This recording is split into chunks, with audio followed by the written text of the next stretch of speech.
अस्सलाम वालेकुम जनाब। वालेकुम सलाम। जनाब थोड़ा ऊँचा बोलियो। वालेकुम सलाम जनाब। क्या हाल है जनाब? ठीक हो? सेहत पाक ठीक है? अल्लाह का शुक्र है जनाब। अल्लाह पाक खुश रखा है जनाब। एक गल बहुत स्वामी अज फोन करके बुलाया सी क्या तुसरा मौकफ है किस तरह मौकफ है? जनाब बड़ी मेहरबानी शुक्रिया सानी कि जैसे असा मैं कॉल की है थोड़े बड़ा अपना कीमती वक्त छोड़ी था टाइम दिता जी अपना बड़ी मेहरबानी शुक्रिया। कोई मसला तो जनाब मसला ये है कि अज तो मैं तकरीबन साल डेढ़ पहले मैं रक्षा किंदा सी इफराज नाना माखी नाने बंदे को रक्षा कहना है इफराज राजा अच्छा माखी अच्छा ठीक है रक्षा किंदा सी चकसवारी को जी ठीक है।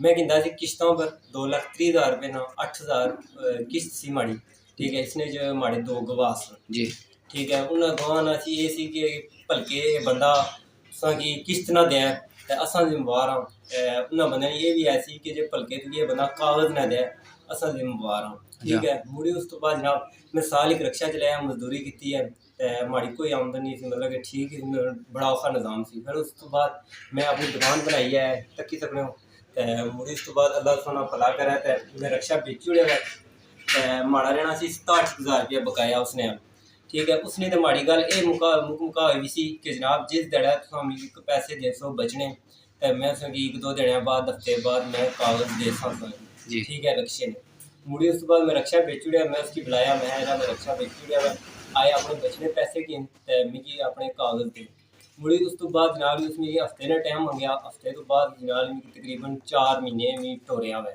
ठीक है जी कागज़ लभसन फलानी तरीक लभसन या ये हो गया वो हो गया।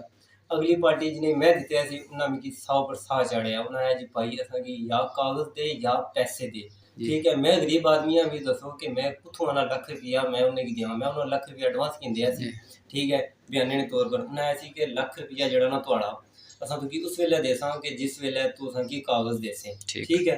हुण ये बंदा ना मी कागज़ देन लग्या ना ही मिगी माड़े पैसे देन लग्या थाने दरखास्त भी दी है इसने पर कोई नहीं होया हल मुड़ी उल्टा भाई होरें आखन कि मैं 500 रुपये ने हिसाबे नाल साले नी कटौती कर साले नहीं टोटल 1.5 साल रखा है 1.5 साल में रक्षा रखा तो 1.5 साल रक्षा चलाया तो मैं 500 रुपये ने हिसाबे नाल मैं 1.5 साल की कटौती करता ये दसो मैं 1.5 साल किस ना गया ठीक है। उस अपनी मन मर्जी ने पैसे किन्ने 2,30,000 रुपया असा उसने रुपया नहीं कटाया हूँ दसो इसना क्या हाल है मैं गरीब आदमी हूँ दसो मैं कुधर जाऊँ। अच्छा गल बहुत तुसें फिर कापी ना फाइनल आखना का कापी है कोर्ट सी या क्या गल है? सर उन्होंने जी कि पिछली पार्टी ने सुनया कि वो आनी है इसकी कागज़ कोई नहीं साढ़े को ये आना जी तो रक्षा मिगी मोड़ वापस मैं रक्षा मोड़ने से तैयार हूँ बरल ये आना कि मैं नाल कटौती कर सा मैं हाजिर मुल लवासा चलो हाजिर मुल जो लवासी पर गल है कि इतने पैसे 500 रुपये हिसाब है जो कटौती करे ये 13 लाख रुपया ही बनिया सी 1.5 साल ना मेरे 2,30,000 दिते तो खाते नहीं उल्टा मैं उसकी और देने वाला हो जाता फायदा क्या है रक्षा के। अच्छा उस इसका मतलब है भाई